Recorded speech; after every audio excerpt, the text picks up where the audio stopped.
Alright, so in this video we're going to actually remake this topography in Revit. So look at how to make an simple urban topography in Revit.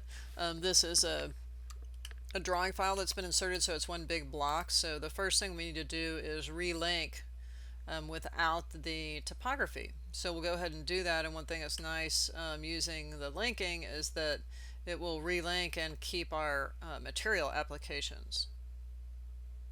So I'm going to go ahead and go to my insert and my manage links.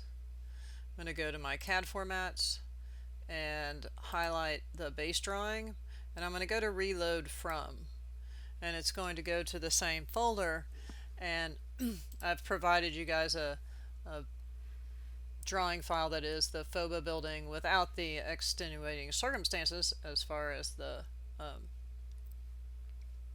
the urban buildings. So I'm just going to open that guy and click OK, and it's just going to remove all the masses, and now we're just down to the building. So once we get to the building, what we want to do is we want to insert the image for the background and start modeling on it. So we'll go ahead and insert that image, and to do that, go ahead and go to your site plan, and it'll show us the FOBA building, and then I'm going to go to the insert tab, and there's an insert image, and I'm going to go to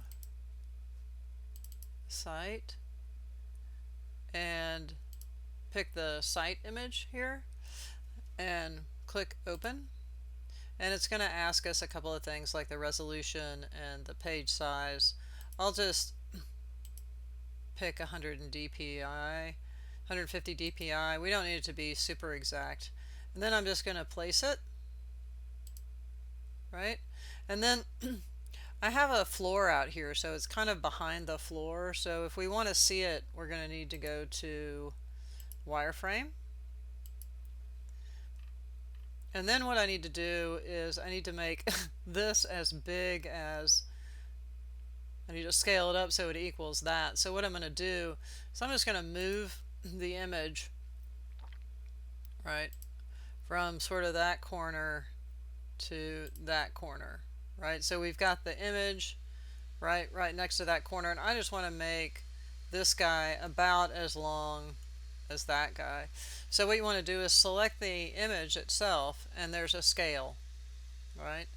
So click on the scale, and the first thing it wants you to do is pick an origin. So I'm just going to come down here and I'm going to pick this as the origin, and then the end of the image on the end of the building on the image is what we want to pick as our second point, right? So this is a drag point, they call it. And then we want to take that point and move it all the way down to here. So that will just scale that guy up as big as we want it. And then I'm just going to use the move keys to kind of move it down. We'll see if we got, yeah, it looks about right. I mean, it doesn't have to be exact, obviously. If you have a scale or something, you can get it more exact, but that's basically, you know, what I want to use. And so now we've got that guy in. We'll come back and we'll make the base topography, which I'm just going to consider as flat, as a flat square.